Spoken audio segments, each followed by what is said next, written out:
টাঙ্গাইলের গোপালপুরে শুক্রবার সকালে স্থানীয় স্বাধীনতা কমপ্লেক্সে জামায়াতে ইসলামী বাংলাদেশ গোপালপুর উপজেলা শাখার উদ্যোগে কর্মী সম্মেলন অনুষ্ঠিত হয়েছে। অনুষ্ঠানে জামায়াতে ইসলামী বাংলাদেশ গোপালপুর উপজেলা শাখার আমির হাবিবুর রহমান তালুকদারের সভাপতিত্বে প্রধান অতিথি হিসেবে বক্তব্য রাখেন জামায়াতে ইসলামী বাংলাদেশ টাঙ্গাইল জেলা শাখার আমির মোহাম্মদ আহসান হাবিব মাসুদ। বিশেষ অতিথি হিসেবে উপস্থিত ছিলেন টাঙ্গাইল জেলা শাখার সেক্রেটারি মোহাম্মদ হুমায়ুন কবির, গোপালপুর উপজেলার সাবেক আমির মোহাম্মদ আশরাফ আলী, টাঙ্গাইল জেলা শাখার কর্মপরিষদ সদস্য ডাক্তার অধ্যাপক আতাউর রহমান সহ গোপালপুর উপজেলা ও ইউনিয়ন নেতৃবৃন্দ।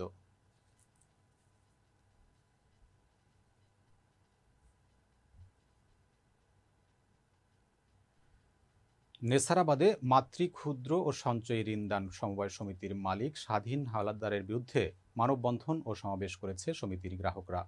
গ্রাহকদের বিরুদ্ধে অপপ্রচার, হয়রানি বন্ধ এবং গ্রাহকের পাওনা ফেরতের দাবিতে এই মানববন্ধন ও সমাবেশ অনুষ্ঠিত হয়। শনিবার উপজেলা পরিষদের সম্মুখে পিরোজপুর স্বরূপকাঠি সড়কে আধ ঘণ্টাব্যাপী মানববন্ধন সমিতির প্রায় ৩ শতাধিক নারী পুরুষ অংশ নেয়। সমাবেশে বক্তব্য রাখেন সমিতির গ্রাহক কাজী শিমুল, মোহাম্মদ মিজানুর রহমান, মোহাম্মদ তরিকুল ইসলাম, সুমন, সীমা শিকদার, সুলতান মণ্ডল, অরণি রায়, সুজন দত্ত প্রমুখ। বক্তারা অভিযোগ করেন, মাতৃ ক্ষুদ্র ও সঞ্চয়ী ঋণদান সমবায় সমিতিতে তাদের জমাকৃত আমানতের টাকা আত্মসাতের লক্ষ্যে সমিতির মালিক স্বাধীন হালদার এক প্রকার আত্মগোপনে থেকে তাদের বিরুদ্ধে বিভিন্ন মাধ্যমে নানা ধরনের মিথ্যা অপপ্রচার চালাচ্ছেন।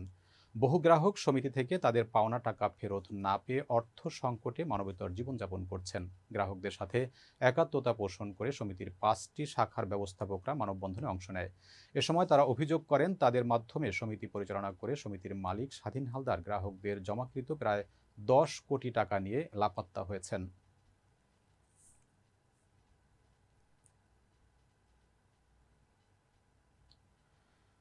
পুণ্যস্নানের মধ্য দিয়ে পটুয়াখালীর কুয়াকাটায় রাস উৎসবের মূল আনুষ্ঠানিকতা শেষ হয়েছে। শনিবার ভোর 5টা 30 মিনিটে জাগতিক সকল পাপ মোচনের আশায় সমুদ্রের নোনা জলে গা ভাসিয়ে গঙ্গা স্নান সম্পন্ন করেন সনাতন ধর্মাবলম্বীরা।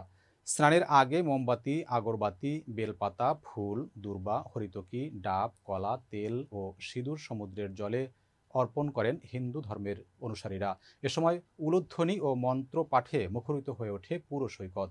পরে শ্রী শ্রী রাধাকৃষ্ণ মন্দিরে 17 জোড়া যুগল প্রতিমা দর্শন করেন ভক্তরা। ধর্মীয় আচার অনুষ্ঠানের মাধ্যমে কুয়াকাটায় রাস উৎসব শেষ হলেও কলাপাড়ার শ্রী শ্রী মদন মোহন সেবাশ্রমে এ উৎসব চলবে 5 দিন।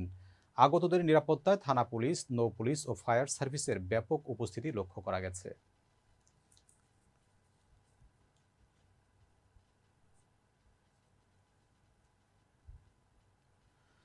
গাজীপুরের কালিয়াকৈর ফাজিল মাদ্রাসার 6 দশক পূর্তিতে পুনর্মিলনী ও হীরক জয়ন্তী অনুষ্ঠিত হয়েছে। এ উপলক্ষে দিনব্যাপী মাদ্রাসা মাঠে আলোচনা সভা ও বিনামূল্যে স্বাস্থ্যসেবা প্রদান করা হয়েছে। আলোচনা সভায় গাজীপুরের অতিরিক্ত জেলা প্রশাসক মোহাম্মদ সোহেল রানার সভাপতিত্বে প্রধান অতিথি হিসেবে বক্তব্য রাখেন ইসলামী আরবি বিশ্ববিদ্যালয়ের উপাচার্য অধ্যাপক ডক্টর মোহাম্মদ শামসুল হক।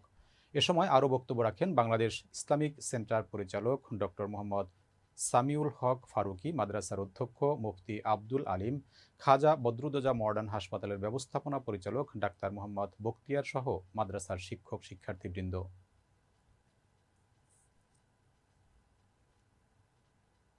যশোরের কেশবপুর উপজেলার শান্তলা গ্রামে পারিবারিক বিরোধের জের ধরে আপন মেজ ভাইকে ঘর থেকে বের করে দিয়ে বসত ঘরে তালা লাগিয়ে দিয়েছে বড় ভাই ও ছোট ভাই। এ ঘটনায় মেজ ভাই রবিউল মোড়লের স্ত্রী শাহনাজ পারভিন কেশবপুর থানায় অভিযোগ দায়ের করেছেন। যশোরের কেশবপুর উপজেলার 2 নং সাগরদাড়ি ইউনিয়নের শেখপুরা গ্রামে আদালতের নিষেধাজ্ঞা অমান্য করে জমি দখলের অভিযোগ উঠেছে। শেখপুরা মৃত মীর শামসুদ্দিনের ছেলে মীর আব্দুল খাবির নামে এক ব্যক্তি জমি কারসাজি করে দখল করার চেষ্টা করছেন একই গ্রামের মৃত কাজী নবিউস সালামের ছেলে দারুস সালাম অনিক।